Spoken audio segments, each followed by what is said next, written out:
അസ്സലാമു അലൈക്കും വറഹ്മത്തുള്ളാഹി വബറകാതുഹു. ഷൈത്താന്റെ ഇബ്ലീസിന്റെ ഷർറുകൾ ഏൽക്കാതിരിക്കാൻ വേണ്ടിയിട്ട് ഈ പറയുന്ന അസ്മാഉൽ ഹുസ്നയിലെ ഈ ഒരു ഇസ്മ ധാരാളം പതിവാക്കുന്ന ആളുകൾക്ക് പിശാചിന്റെ ഷർറുകളൊന്നും ഏൽക്കുകയില്ല. അവനെ, ഈ ചൊല്ലുന്ന വ്യക്തിയെ എതിർക്കാൻ ഒരു ഷൈത്താനും ഒരു ഇബ്ലീസിനും എന്ത് ചെയ്യില്ല, സാധിക്കുകയില്ല. അത്തരത്തിലുള്ള സംരക്ഷണം അല്ലാഹു സുബ്ഹാനഹു വ തആല ആ ചൊല്ലുന്ന വ്യക്തിക്ക് ലഭിക്കുന്നതാണ്, അതിന് കിട്ടുന്നതാണ്. അപ്പൊ ബിസ്മിയും ഹംദും സ്വലാത്തും. ബിസ്മില്ലാഹിർ റഹ്മാനിർ റഹീം, അൽഹംദുലില്ലാഹ്, അല്ലാഹുമ്മ സ്വല്ലി അലാ സയ്യിദിനാ മുഹമ്മദിൻ വഅലാ ആലിഹി വസഹ്ബിഹി വസല്ലിം എന്ന് ഓരോ തവണ ചൊല്ലിയതിനു ശേഷം യാ മുഅ്മിനു യാ അല്ലാഹ് എന്നിങ്ങനെ ധാരാളം ചൊല്ലുക.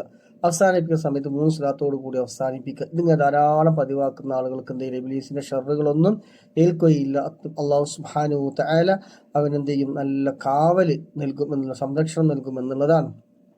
അള്ളാഹു സുബ്ഹാനഹു വ തആല എല്ലാവിധ ആഫത്ത്, മുസീബത്ത്, ഇടങ്ങേറുകളിൽ നിന്ന്, പൈശാചികമായ ഷർറുകളിൽ നിന്ന്, കണ്ണേറിൽ നിന്ന്, നാവുകളിൽ നിന്ന്, സിഹറിൽ നിന്ന്, മറ്റുള്ളവരുടെ ഉപദ്രവങ്ങളിൽ നിന്ന്, ചതിയന്മാരുടെ ചതിയിൽ നിന്ന് എല്ലാം അള്ളാഹു സുബ്ഹാനഹു വ തആല വലിയ കാവല് നമുക്ക് എല്ലാവർക്കും നൽകുമാറാകട്ടെ. പരമാവധി ഇത് ഷെയർ ചെയ്യുക, എല്ലാവരും ലൈക്ക് ചെയ്യുക, സപ്പോർട്ട് ചെയ്യുക, സബ്സ്ക്രൈബ് ചെയ്യുക, ഫോളോ ചെയ്യുക. ഇൻഷാ അല്ലാഹ് അടുത്ത വീഡിയോ ആയിട്ട് വീണ്ടും കാണാം. അസ്സലാമു അലൈക്കും വറഹ്മത്തുള്ളാഹി വബറകാതുഹു.